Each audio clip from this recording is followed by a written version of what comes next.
Hey y'all, IrixGuy here, just getting everything going live here. I hope you can hear me okay. I do see the audio levels. For the next few minutes here, what I'm going to do is go ahead and start to promote, and I encourage you to do that too. So share this link on social media and help to bring a lot of other people in live. Starting to see people trickle in now. This was not a scheduled live broadcast. This is a live broadcast if you're watching it now. So comment and I can chat with you live. I'm just going to type welcome everyone. Starting to see the viewers come in. Apparently, a lot of people were getting the pop up, which is cool. That's one of the features with the new YouTube interface that I'm really enjoying is how they've made the notifications better so that people know when you're having a live event. Because again, I didn't schedule this. Going through now, I'm sharing this with everyone because I want everyone to know throughout my social media that we do have a live event on IrixGuy's Adventure channel right now. Let me just go in here, mute my laptop so I don't get any feedback. Can everyone hear me okay? Can everyone see me okay? I am in my studio. You may see Sean Coonery, the enormous Maine Coon cat over there in the co-captain's chair. Guess actually I'm in the co-captain's chair. He's the captain.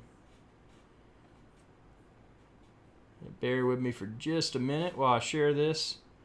Sending it out to Twitter. IrixGuy's live show episode number 10. This should be in 1080p HD live. I've upgraded the bandwidth in the studio, so you should see it in 1080p HD.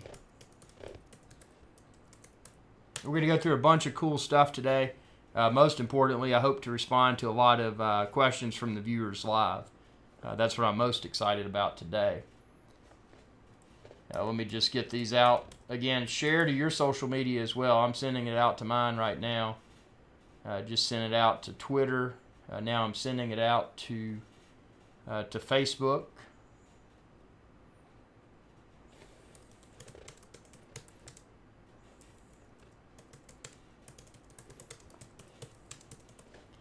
And I'm about to send it out to, let's see, what's the other? Google Plus.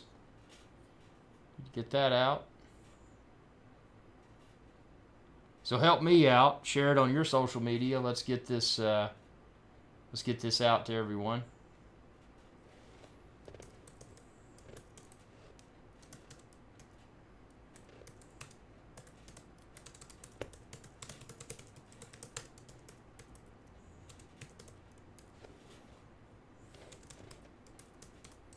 Okay, one more share here and then we'll be in business.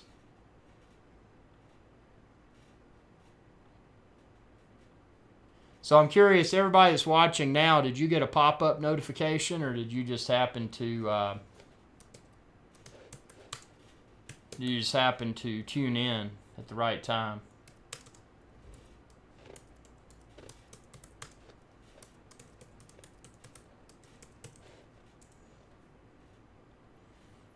Okay, everything is shared on my end. Yes, both are very good quality. Thank you.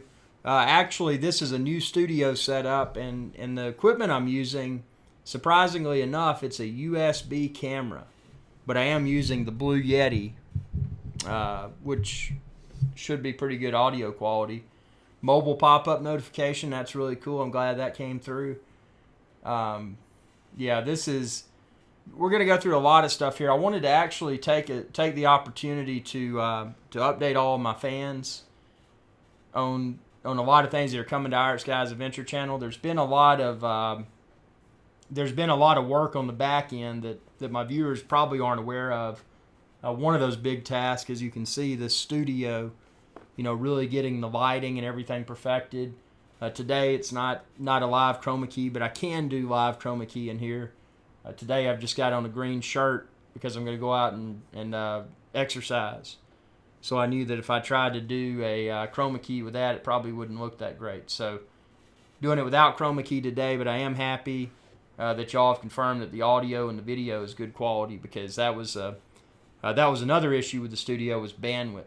And now I'm on a bandwidth plan where I should get, I think, around 6 meg up, and I think it's around 35 or 40 meg down. So it's a quite impressive pipe to send all of this live video through. But yeah, we got Sean Coonery in the studio here. Hey, Sean Coonery, would you like to say hello to your viewers? He said, actually, you need to angle the camera down a little bit, and you're correct about that. Kind of got the camera too high. Can't really see Sean Coonery here. Angling this down so we can get him in the frame. Just a second.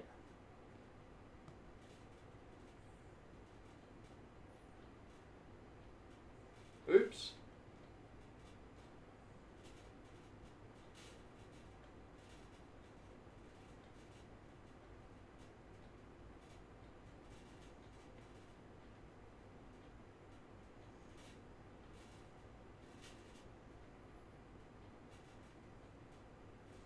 Just bear with me for just a moment.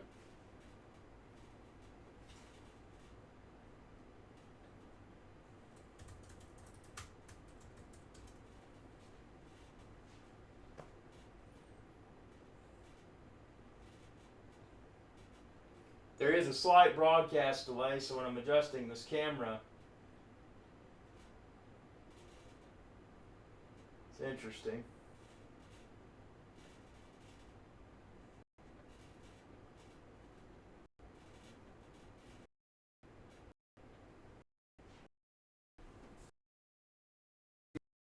Captain's, and we're going to go ahead and get started. So, first question of the day. Not sure if you remember me from a while back with the Parrot Bebop questions, but I was finally convinced to buy a Phantom 3 4K edition and love it. That's one thing. The Bebop, definitely a fun drone.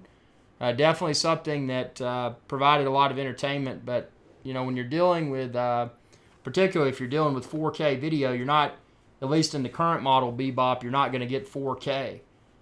So being able to jump into a DJI Phantom series and enjoy 4K video is a real treat. Plus, you're getting gimbal stabilized video, whereas with the Parrot Bebop, it was simply software stabilized video that, that even at 1080p, it didn't seem to be like true 1080p because it was software stabilized, and it really, in my opinion, degraded the video quality.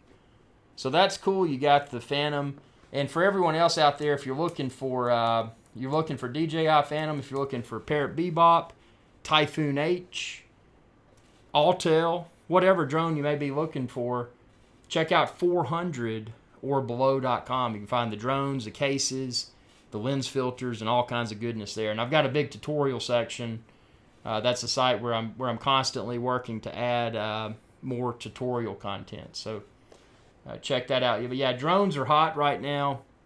There's a lot of stuff supposed to be coming in 2016. The GoPro Karma, which I'm sure a lot of people, including myself, are extremely excited about. Wanting to know if it's going to be a disappointment or if it's going to be the most awesome drone we've seen to date. And obviously that's yet to be determined until we see at least a functional prototype or the production version of GoPro Karma. It's going to be hard to make that assumption. And I don't know if y'all have seen anything yet beyond a handful of videos that have been posted on the internet. But I really don't know what to expect from GoPro Karma. If I had to guess, I would think that they may include a spherical camera. So that would be nice if they did. When do you think you'll receive your Lily drone? Actually, my expectations for that are quite slim. If you've been following the Lily drone, also commonly referred to as Lily camera, it looks like a really cool device. It's supposedly somewhat water resistant, or maybe somewhat waterproof to some degree, because they demonstrate throwing it in the water and then it flies by itself. It looks cool.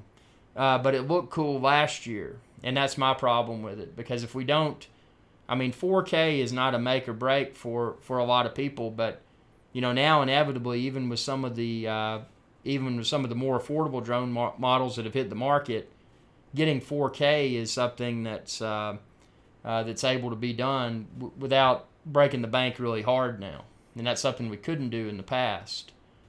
So the absence of 4K on the Lily is a point of concern.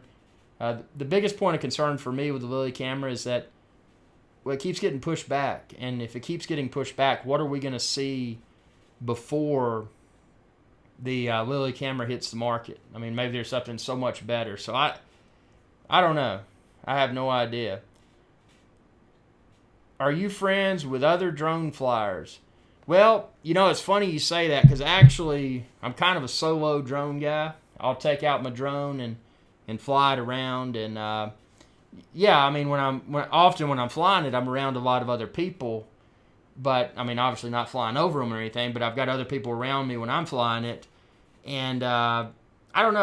I've never been much for networking with other drone hobbyists, and I think a lot of it has to do with the fact just time. I mean, running IrixGuy's Adventure Channel and some other multiple other entrepreneurial pursuits that I'm involved with. It's often hard to find time to do that. Let's see. The cartoon mock-up had an edition of the drone. The cartoon movie coming out had a commercial with GoPro drone in it, cartoon style. Well, that's cool, and that's a cool buzz builder. Actually, I haven't seen that. If you've got a link, if you want to share that in our chat, that'd be really cool, because that's, I know a lot of us are just, well, I wouldn't say we're counting the days until GoPro Karma releases, but we're probably counting the months that have passed that GoPro Karma has not released, and I know it's important for thank you. It's important for several reasons. I mean, GoPro historically in my opinion, has been a very interesting product. It was something that came out. It was a product that solved a problem. There was a surfer. He wanted to capture videos while he was surfing, and then GoPro was born. But the recent GoPro model, the most recent one, I don't like at all. It's the GoPro Session. And I feel that they took a technological step backwards with that. And that not only did it temporarily hamper GoPro's perception to the enthusiast, the camera enthusiast, but it also severely hampered GoPro's perception on the street, on Wall Street. If you look at stocks, you've probably noticed that GoPro stock has just plummeted. So with that being the case, they're in a position now where they really have to impress, and hopefully we'll see. We'll see GoPro Karma that's just going to knock our socks off, and hopefully a GoPro Hero. Hopefully we'll see a GoPro Hero 5 and maybe even a spherical GoPro camera as well. Okay, so this advertisement for the GoPro Karma, and this is in chat right now if y'all are watching but you're not in chat. Thanks to Brad's vids. He says it's in the Secret Life of Pets. So if you want to check that out, you may be able to see a cartoon mock-up of the GoPro Karma, which is really cool. I'm going to check that out as soon as the show ends, because that's something I've been really curious about. Now there's a few other things going on the channel. Primarily getting the studio. The IrixGuy's Adventure Channel studio has been a constant project. It's it's just never ending. I'm always trying to find what's the best lighting, what's the best camera equipment. And the studio has recently upgraded. Now this live broadcast is not using that equipment, but the studio has recently been upgraded to a Sony Alpha camera system, and all the lenses now, they're prime lenses, meaning they're not zoom in, zoom out. So I feel that once I get all the settings nailed in manual mode for the lighting in the studio, I think hopefully everyone's going to see the best chroma key yet, and then I'm going to turn that into into upcoming IrixGuy's live shows, going to incorporate live chroma key, so it even makes it hopefully cooler. But what I would like to ask, what from just a tech perspective, whatever, what is everybody most excited about right now in 2016? I mean, there's drones that are coming. There's if you're into cameras, you may have seen the new Nikon line. Nikon's got some new cameras that are coming out. Look like really powerful point and shoots that I feel are at a great price point, considering they include 4K video. Actually, trying to get my hands on one of those, just as a pocketable point and shoot camera that's still 4K capable and has decent image quality. So that's on the horizon here. I mean, cameras and obviously drones, and I do when I get the boat running again, I plan to get some more hopefully really cool footage for everyone. That's one of my favorite aspects on this channel, aside from tech, and obviously tech including cameras and drones.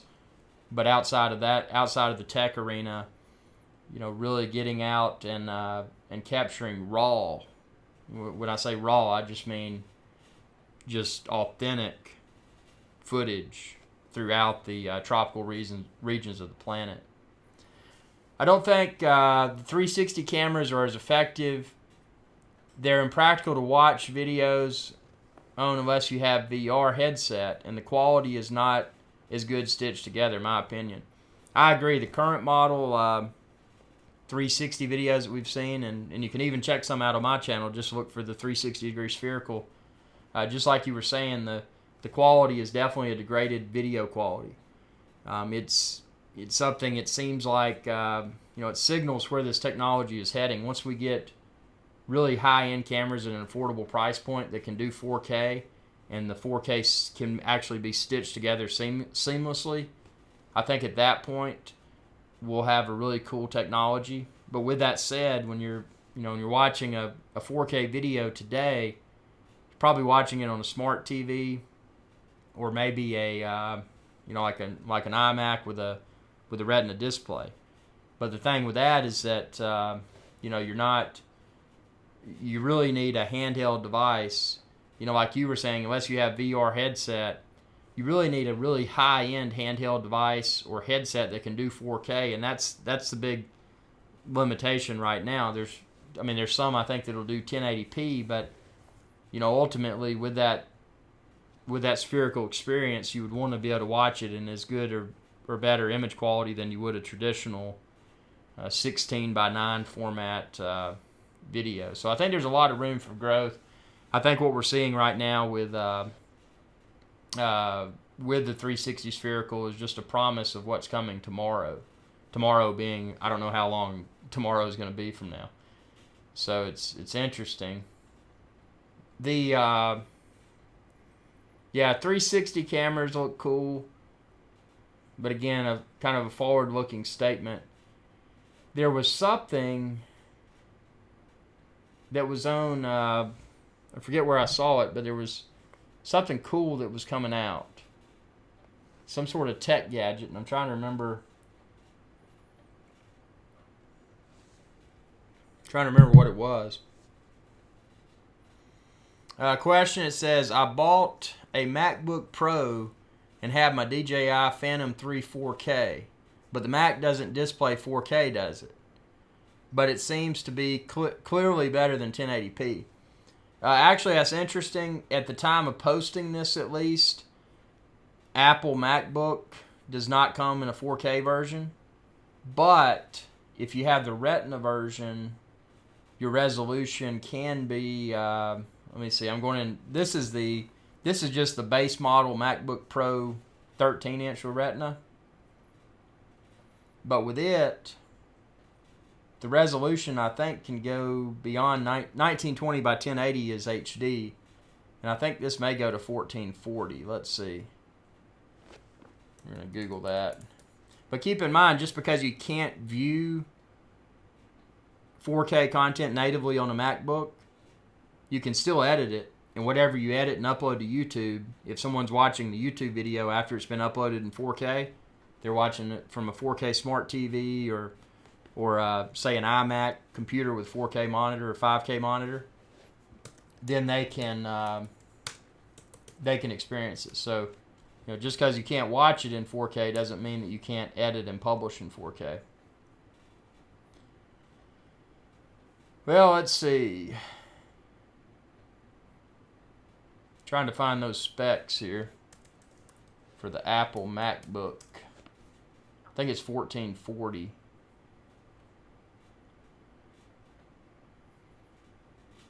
So I'm just going to look at the MacBook Pro. I'm just going to display 0.3-inch diagonal LED backlit display with IPS technology. 2560 by 1600. So keep in mind, 4K Ultra HD is 3840 by 2160.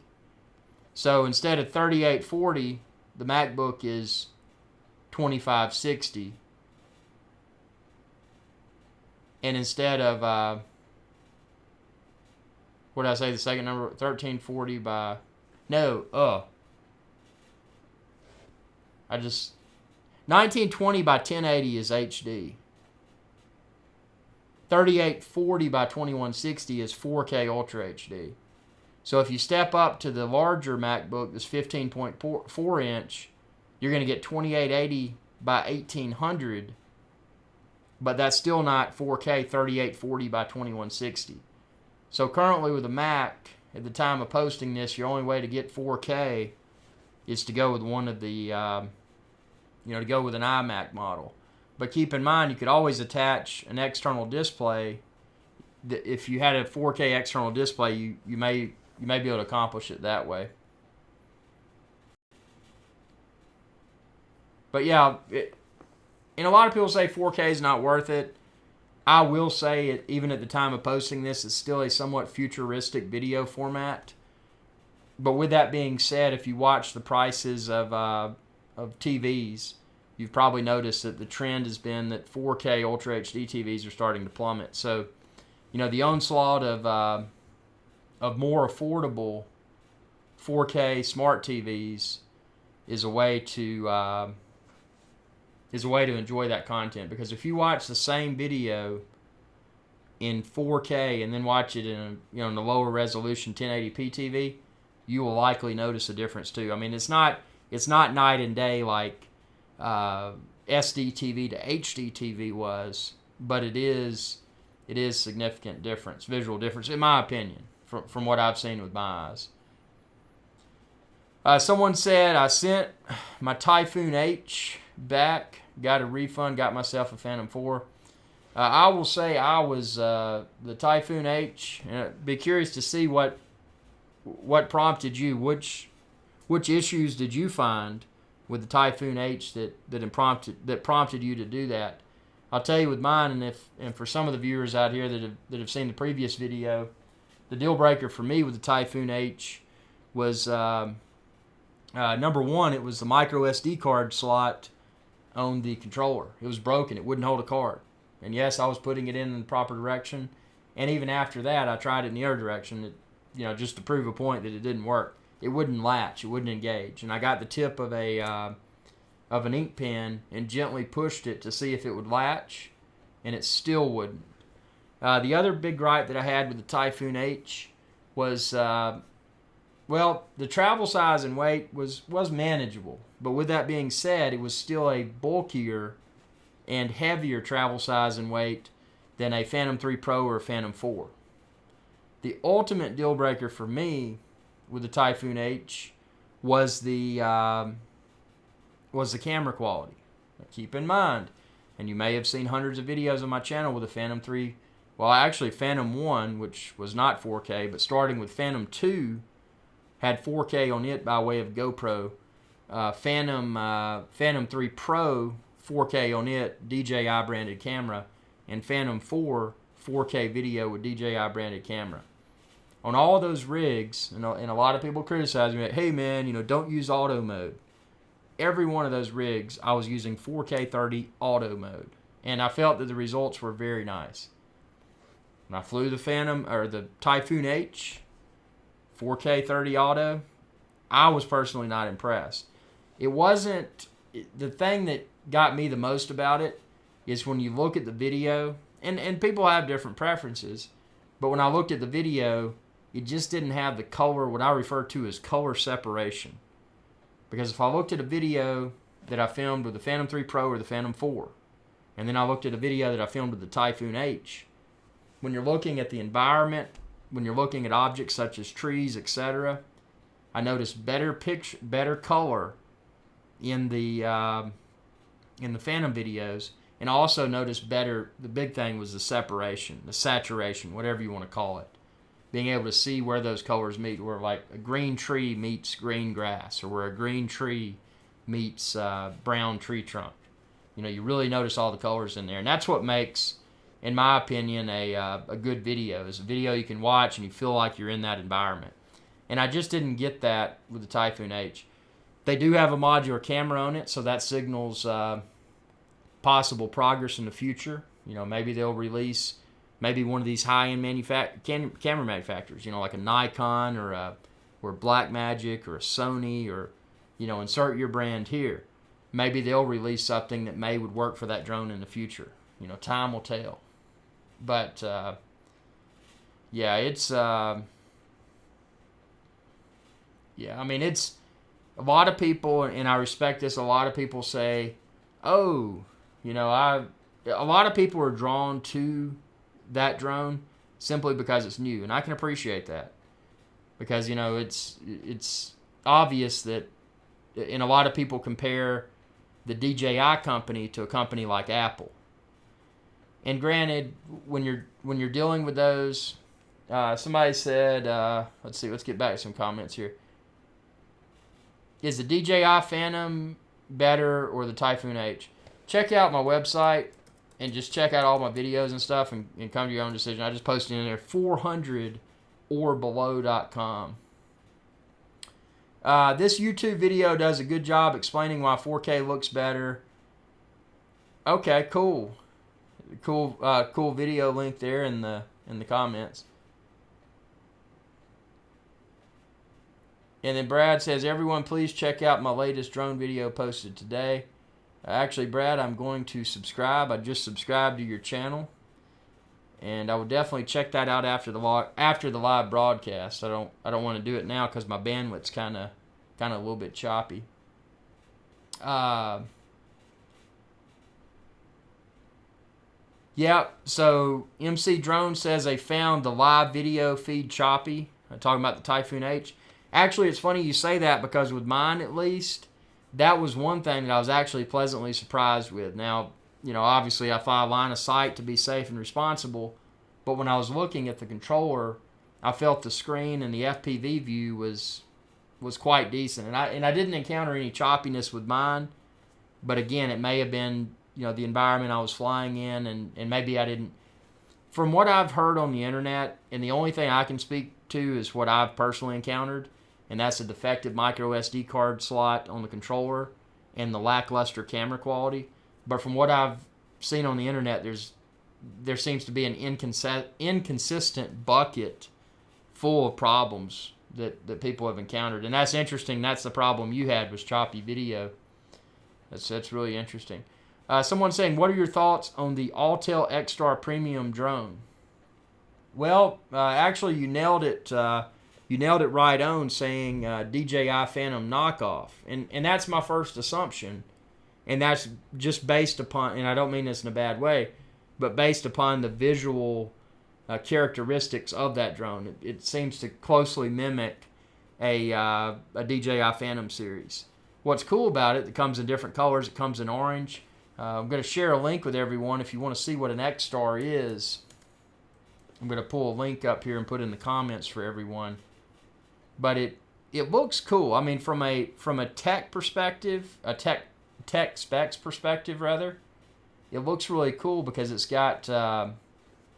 If you look at the meat and potatoes, you'll notice that the camera It's saying Exmor. Now, Exmor is a Sony-based camera, which it seems to be on paper. And again, I haven't flown an Autel yet, but on paper it looks like a really good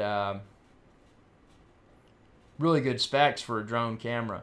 And you just made another good point about it being modular. Modular camera is super important. Well, I wouldn't say it's super important, but I would say it's a there's the link to the Autel Robotics right there, the drone we're talking about now. It's important because if you in theory, take video cameras and stills cameras, for example. You typically buy a camera, you probably buy lenses for it, and then when manufacturer XYZ comes out with a new camera, they probably allow you to continue to use those lenses. So you don't have to rebuy the lenses. The tripod you've got, you don't have to rebuy that. Any other equipment you've got, you probably don't have to rebuy it. So, having that modular design, or, that example with a camera, with a drone where you're basically buying the drone, which would be let's say a tripod. And then you're able to put different cameras on it. So you're not having to rebuy the tripod and all the other stuff every time. You're just, buying a new camera as new technology comes out. Now, how many benefits will modular camera provide over a standard drone with permanently mated camera like a DJI Phantom? Who knows? Will they ever actually release something that's drastically new? Will the technology of the drone still be current enough to prompt someone to say, hey, I'm going to buy a new camera versus just buying a whole entirely new drone? Who knows? I do think that's something DJI could do better if they chose to, on their upcoming DJI Phantom model, if they chose to include a modular camera option. Maybe it's not with their base model, but maybe they make let's just call it DJI Phantom modular kit. So you can maybe spend a little bit more for the drone, but you'd get modular camera functionality, and you would also get maybe even the option of retractable landing gear. And I don't even know if retractable landing gear is that big of a deal, because you can, now if you're using two camera operators, it could be, because you can, they can spin the camera around in video while the other person's flying. So from that perspective, it would be cool. But if you're just a one-person show, you can obviously you can rotate the drone. So I'm able to do that without getting the landing gear, the props, and the camera's field of view. So that's not a big deal for me. Any tips for bringing your drone on airplanes? Okay, now obviously before I even say this, check your local, and not only your local airline regulations, but the airline regulations for wherever you may be flying to, and check the current laws. But with that said, something that I've done, and I'm going to send a link here while I talk about it. With the Phantom 4, for example, I've enjoyed, and again, check your regulations, but what I've enjoyed doing is using a case like the one there. So it's a hard case, and I'm able to put the drone in it and everything except for the batteries. I'm able to put that in there and put a TSA approved lock on it. I've got one of those listed on that page as well. But so I'm able to put it below the plane without the batteries. Again, check your regulation, the current regulations. But what I've been able to do is do that and put the batteries in my carry-on bag. And then when I get to my destination, I'm able to obviously take the batteries out of my carry-on, put them in the drone case. So when I'm going from one flying location to the next, they're in my waterproof and ruggedized case. So that's how I've done it. Sure, to check a bag, there's typically a check bag fee. There may or may not be. That's something to check with your airline to see. But that's the way I found to optimally travel with my drone. If being in an airplane is involved with that to and from. I think drones are changing so fast, like cell phones used to. that it's better investment to get the latest drone because technology outdates itself quickly. And I will say I follow your same school of thought with that because, I mean, for example, I don't know if y'all remember the Motorola Razr. I mean, that was a cool phone at the time, the flip phone. It was really thin. People thought it was the goose's feather. I mean, it was the best, the best phone out there. But would you still want to be using a Motorola Razr with blinged out whatever accessory add-on? Probably not. You would probably go with an Android. You'd probably go with an iPhone. That's just the nature of this technology. And it's not perfect, having to constantly rebuy and that's why a lot of people bash Apple. I love Apple. I mean, sure, I used to build my own servers and my own computers, and there was a lot of fun associated with doing that. But for my video editing and my photography, the software that I use is Apple software, so I've got to have a Mac.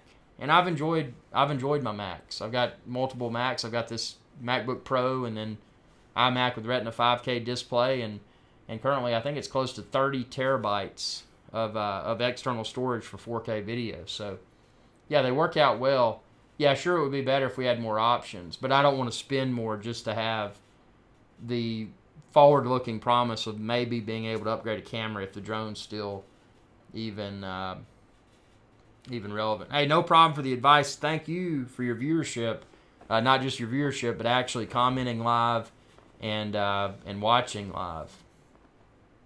What are your thoughts on the recent FAA changes with regard to flying drone commercially? I heard there will be a remote pilot certification, no 333 exemption required. That's interesting. I have seen the post. Obviously, it's, I don't know. It'll be interesting to see what happens with all that. It's I'm sure it's of interest to a lot of people. What software do you use to edit your videos? Well, actually, I'm going to send everyone a link to my 4K video workflow.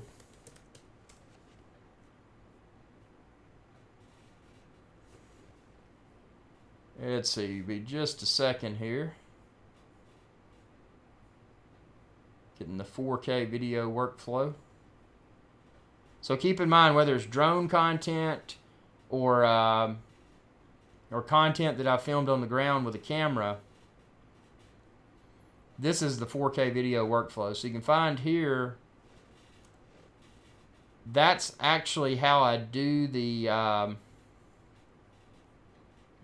export. You'll find a video at the bottom of that, and that's my 4K export. So I use Final Cut Pro 10. I use compressor, and that's how I do it, and that's the equipment that I use, the Mac computers that I use to accomplish that. And for me, it's worked really well. I know a lot of people prefer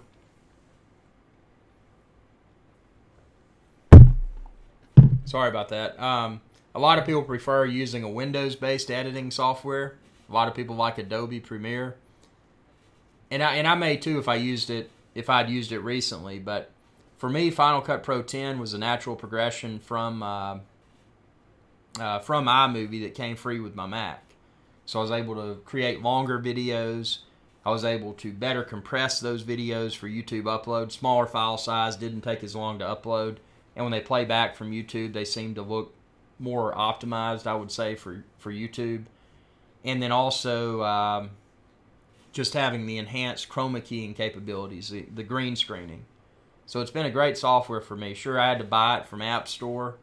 It did seem kind of rough at first. It's like, oh man, I got to spend a few $100s for this video editing software.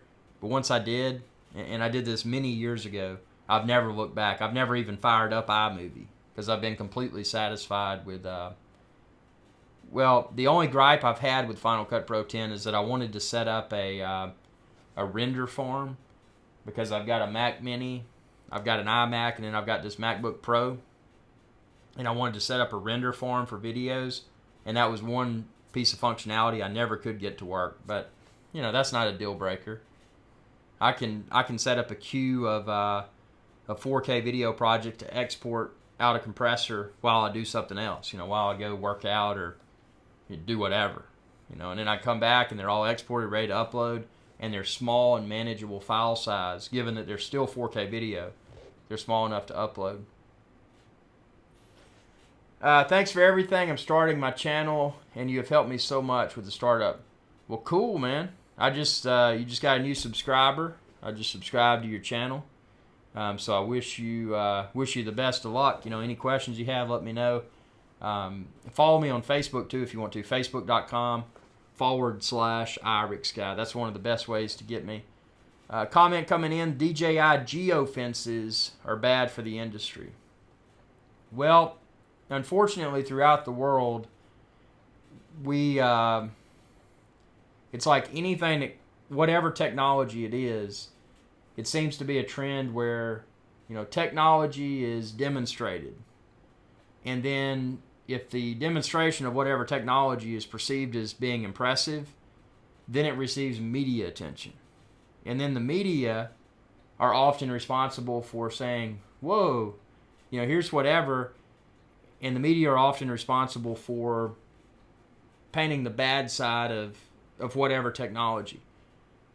Just like other things within this world, we're seeing now with drones, they're arguably extremely popular, and they're arguably misused by many people. And as we're seeing the price of drones continue to drop, we're seeing those drones fall into the hands of more irresponsible people.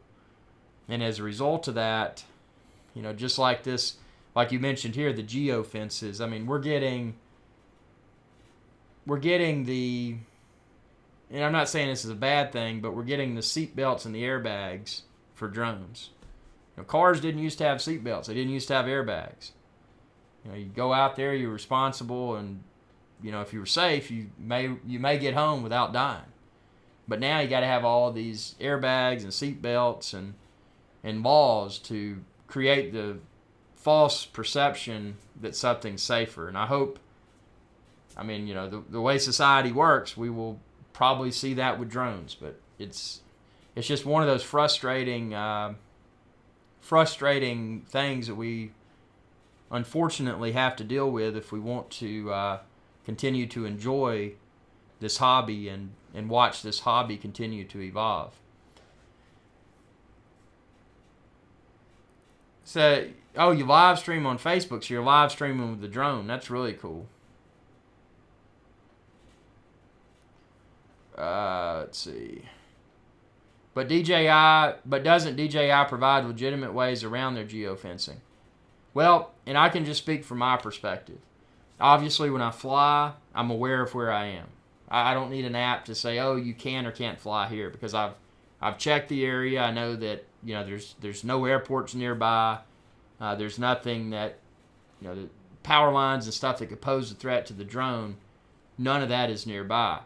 So from my perspective, I've never encountered a situation where I went up in the air and was told I couldn't fly. With that being said, always keep it low and slow. I know the recreational ceiling is often around 400 feet. That may change. Who knows? But I don't have a reason to go that high.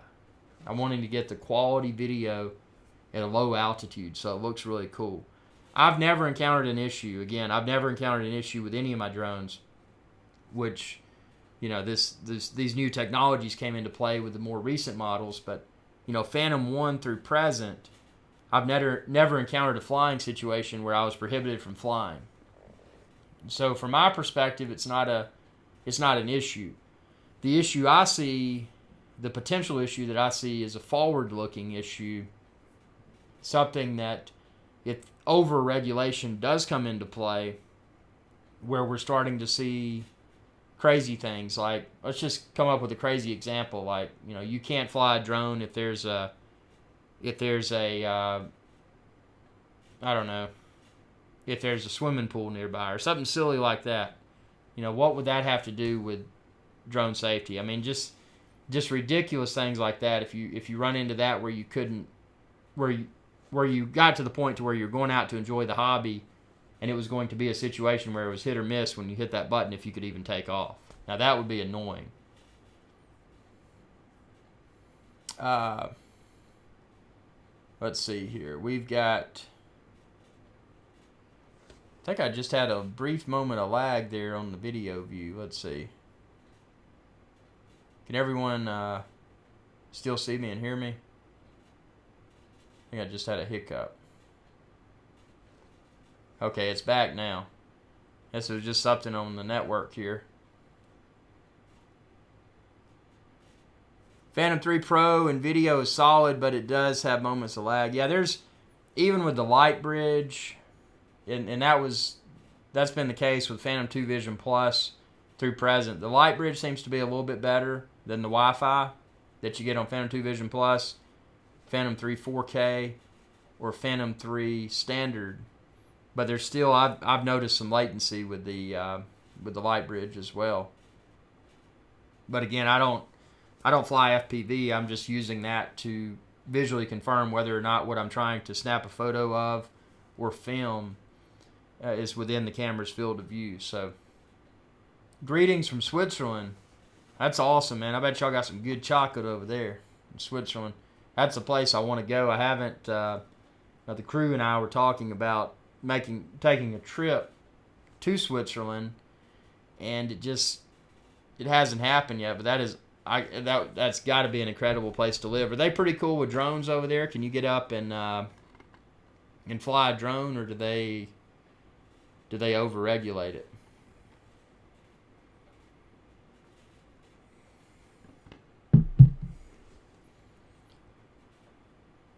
Yeah, we're getting a lot of people trickling in here. Yeah, so drones have been a popular topic. Also the video editing. Had some questions about that. If anyone has any other, questions or comments, anything about, you name it. This channel is a little bit of everything from travel to drones to troubleshooting to big Maine Coon cat, Sean Coonery. Arguably the most famous cat in the world. He's right over there. Hey, Sean Coonery, come over here to the camera. He was on the show earlier, but he had to step away. Any new barbecue videos on the horizon? Actually, I've got a lot of barbecue videos on the horizon. Got some new things going to be cooking up. Stay tuned for that. It's not just going to be your typical ribs, pork chops. It's going to have some... I'm going to create a new cooking style that only people can find here on the IrixGuy's Adventure channel.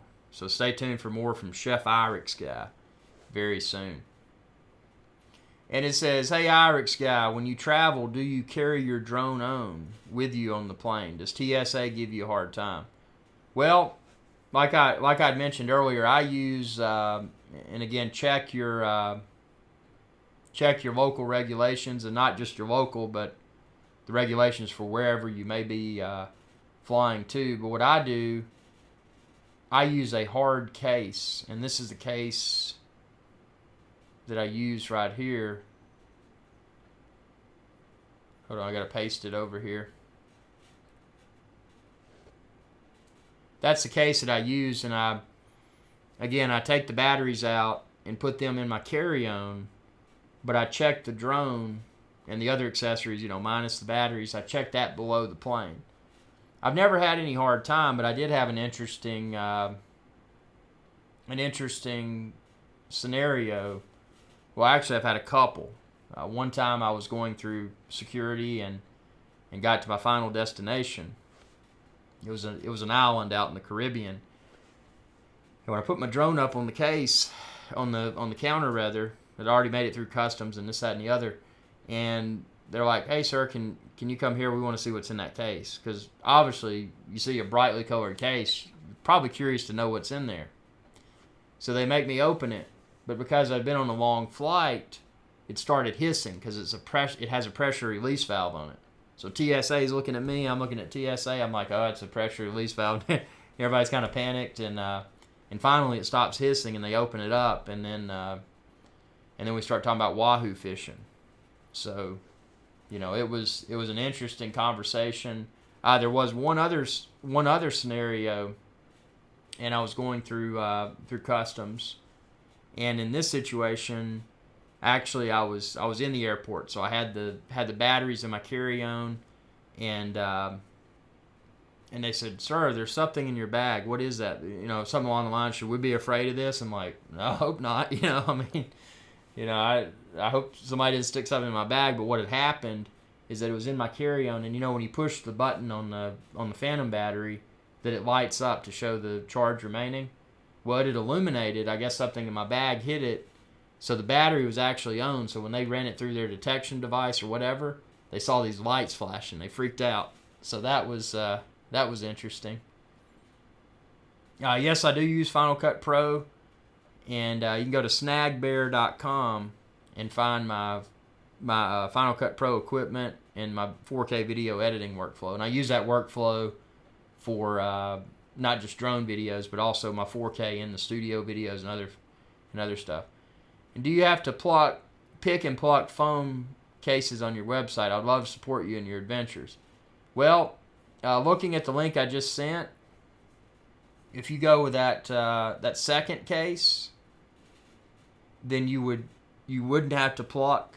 But if you go with that fourth case, you would have to pluck. And both have worked well for me. Actually, I don't have a plucking. I've got a plucking video. Let me pull that up here. Where I actually plucked every piece of foam. Let's see. It'll be just a second. I'll pull that up for y'all.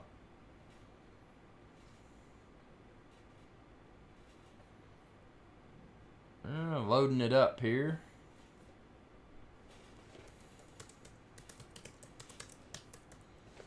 See what this does.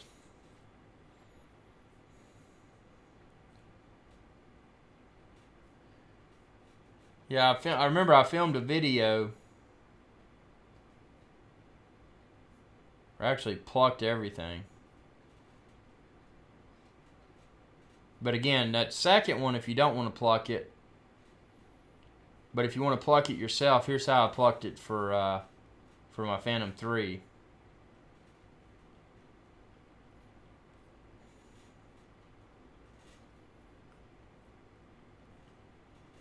And that's really a matter of personal preference, but that's the one where I plucked it myself.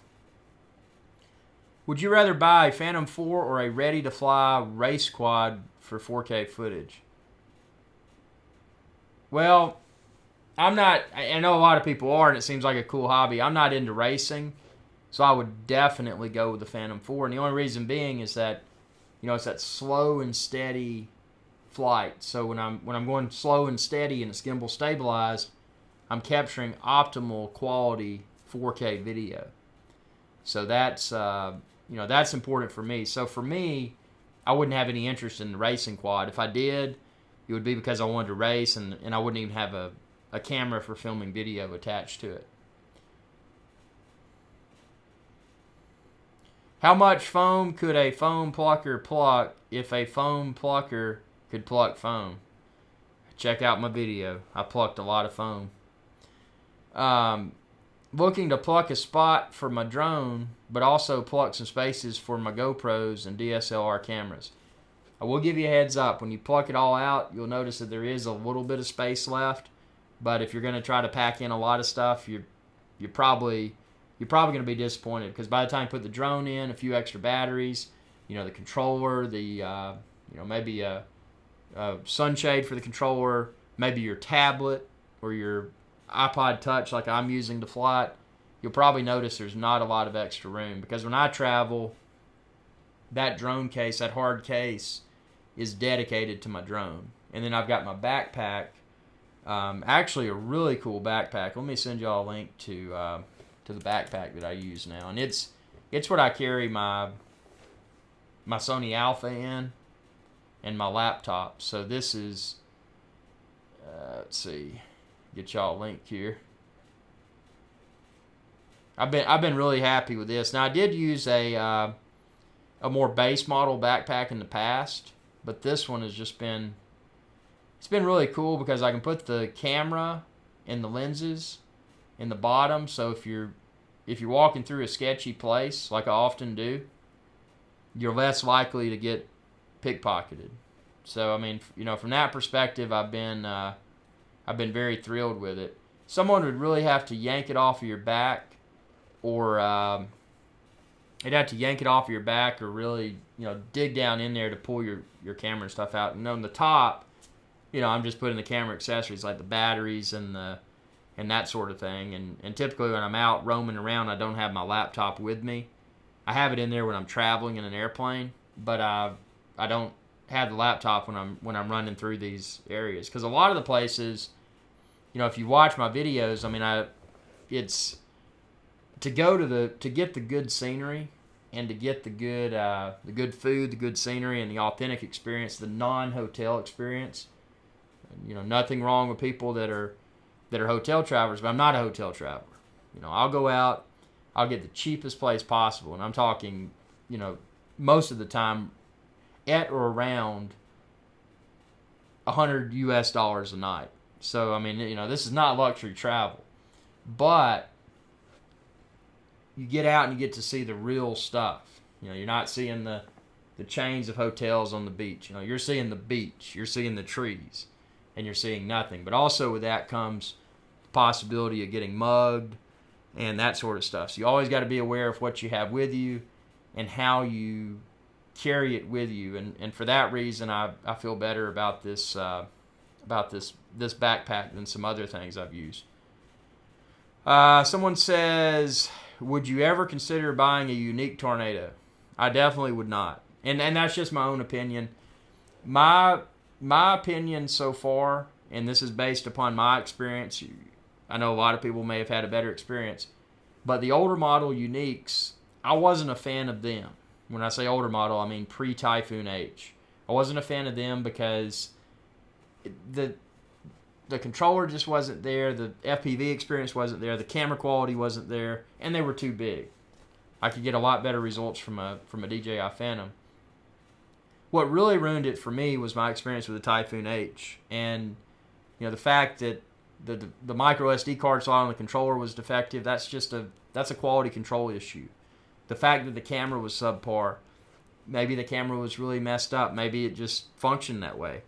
The fact that when I updated the firmware, and I know even with Phantoms and other drones out there, you often encounter poor translations, which is fine, but I don't even think they even proofread what it was saying during the firmware update. So for those quality control concerns, it would be hard for me to pick up another product. And like you mentioned, the Tornado, that's the one where you can attach your own camera, isn't it? It looks cool, but my level of confidence, given my experience, is just very low, and for that reason, I'm out. I wouldn't. I personally wouldn't be interested. Nothing against people that are, but I personally would not be.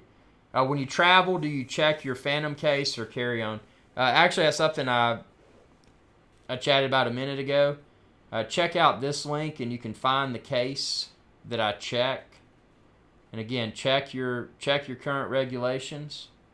But this is the case that I check, and I take my batteries in my carry-on, and then I put the batteries back in the case when I reach my final destination. And I'm going to and from flying locations. So, yeah, great case. The one that I listed there, the second one, if you want something that you don't have to pluck the foam out, or the fourth one, if you want to pluck it out yourself. But it's really good stuff. Hello, everyone. Are you going all okay and well? Most definitely. How about you? Good way to spend the afternoon here. Let's see. Also, do you use any sort of GPS tracking device inside of your case? Aha! My drone case, I do not. But check out a video. Check out this video, and this is just for other things that I travel with. But this suitcase has a tracking device built into it, and it's really cool. Now, I don't carry my drone in this case, but I carry my clothes in it. Let me get y'all a link here. Sorry, I ran into too many windows open here. I'll get a link. Yeah, these things are really cool if you haven't seen one yet.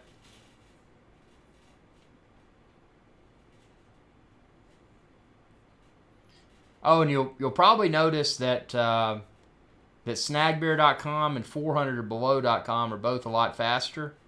Set up a new virtual server, so I have complete control. I'm not using a shared hosting like I used before, because it was getting into yeah. So check out that suitcase, really cool. You can track it with your smartphone. But yeah, the what was I saying? Yeah, the websites you'll notice are a lot faster. 400orbelow.com and snagbear.com. Switch to a virtual server, so I'm running my own server, and it's Linux based, and I don't have all the shared memory limitations that I had with the shared hosting. So hopefully everybody will have a better experience. I know there were times when people hit 400orbelow.com and they said, hey man, the site timed out on me, or I couldn't get it to load. And that was a result of memory issues server side, because I was on a shared hosting. But all of that should be resolved now. I set that up a few days ago. So, let me know if you run into any website performance issues. So, let's see. Oh yeah, the Litchi app. I have not tried that yet, but it's on my to-do list. I know there's a lot of people out there that are just really fond of Litchi, and they're saying that it's with that adds a lot of cool functionality to both the Phantom 3 and the Phantom 4. So I've got it on my to-do list. Just haven't had a chance to test around with it yet. I want to know what else to do in Bankhead Forest. I camped there one time with my wife. Yeah, Bankhead is a cool forest area, and I've been there a few times. I got some videos on my channel if you want to check them out. There's a few places that I would recommend out in Bankhead. If you go to the middle, you can go in the back. There's a place called Thompson Creek Trailhead, and if you go down there, you can go high and go on a horse trail, or you can go low and go in front of Eye of the Needle. Now the trail that goes in front of Eye of the Needle is really cool. It's if you haven't been to it, you can climb up the rock face, and then there's an eye. They call it an eye. It's like a cave at the top, and you can crawl through the cave and then go down the other side. There's a really cool campsite on the other side of Eye of the Needle, and it's not too long of a hike. It's a sandy beach area. Now be forewarned, if there's even the threat of rain in the forecast, do not, and I repeat, do not camp on that beach. I camped on that beach, and we had to evacuate at like 3 in the morning when the rain came, and the river out there rose. Seriously, there's big rocks down there you'll see sticking out of the water, and they were completely covered. It rose a good 20 feet. It was incredibly high. So, yeah, so that's that's a place in Bankhead that's cool, but just don't camp on that beach if there's any possibility of rain. Now, also, obviously, Bee Falls in the middle. There's a big tree, and there's a waterfall, which is really cool. Those are two cool places. I would definitely camp up top, simply because it seems to be drier. It gets really damp down in that valley. And there's another spot if you go in under the picnic area. As soon as you go in the picnic area, go under the bridge, and then walk forward until you hit the place where you can cross the creek. It's kind of at a little point. That's a really cool creek crossing. And after you cross the creek, it's not the first waterfall, but it's either the second or the third on the right. That has a wicked good campsite over the top. It's really cool. You can get up above the waterfall. If you want to filter your own water, you can filter it out of the stream if you've got proper equipment to do that. And it's just a really good place to camp. It's high and dry, but it can get crowded at times. He said his wife, not his wife's. That's cool. I didn't know if he had multiple wives or not. I went to the Eye of the Needle. It's a sandy beach. You shouldn't go if there's rain. You lost your wife? Oh no. I hope you didn't lose her. I hope you got confused because you couldn't see her in the rain. When you're at the beach, do you land on the case or catch your Phantom? I never catch my Phantom. If I'm at the beach, if I'm on the boat, I never catch my Phantom. And I know a lot of people do. And the only reason I don't catch the Phantom is that There's always a possibility there may be a wind gust, or maybe a wave come up, rock me, get that propeller near my face, blind me, get it near my hands, cut my fingers off. I don't think it would cut fingers off, but it could seriously injure. I mean, those blades are sharp. So I like to always land on my case, whether I'm on a boat, whether I'm on a beach, whether I'm in a field. The only time I may not land on my case is if I'm on a concrete parking lot that's not too hot. If it's too hot, I don't want to land because I don't want to risk melting the little pads on the bottom. But just personal preference. I know a lot of people would hand catch. I don't do it, and I couldn't recommend it.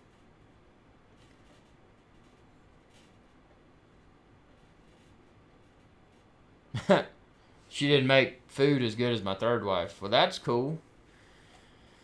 That's cool. Yeah, food's important. What do you do in Sipsey River? Well, what I like to do is just go out there and just cook good stuff. Get you a steak, marinate it, freeze it the night before, wrap it up heavily in aluminum foil, and you can just throw that steak in your fire, and it'll cook it in the foil. You don't have to deal with creating a modified grill or anything like that. Take you some instant mashed potatoes, take some water, purify some water out of that stream. You got mashed potatoes and steak. I mean, there's so many possibilities. So, yeah, so we're talking about backpacking. We're talking about drones, obviously. This show has gone 1 hour and 6 minutes. And actually, this show, your zipper is down and we can see... Oh, no. No, that's definitely not the case. Yep. So, yeah, so I appreciate everyone joining. I gotta eat some hamburgers. Take care of the hunger. And again, thanks for watching. We're gonna have another live show soon. This show is just one of many.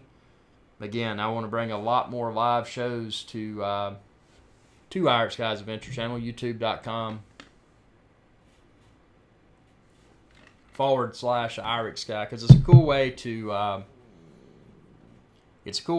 interact live and do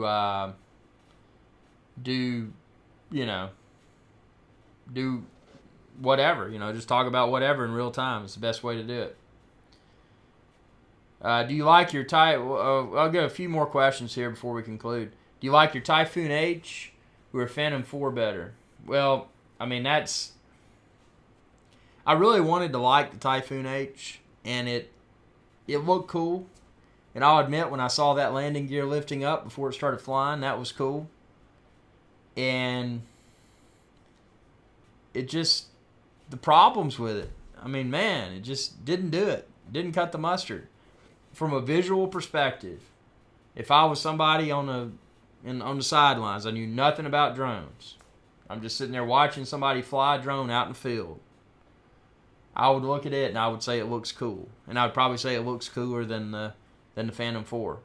But from a video quality perspective, just an overall performance and reliability perspective, there is no way that I could recommend it over the Phantom 4 or the Phantom 3. I would say I would get a Phantom 2 Vision Plus again before I would get the H. And that's based upon my personal experience.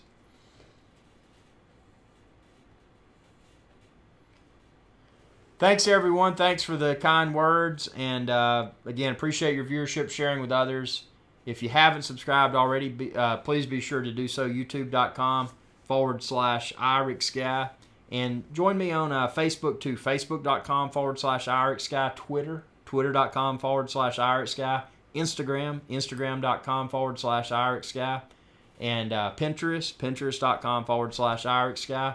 And my website, if you go to IrixGuy.com, you can find all my social media links if you don't want to type in all that junk. So, appreciate your viewership. Gonna go eat me some cheeseburgers and some cheese dip. And have a good evening. Y'all have a good one.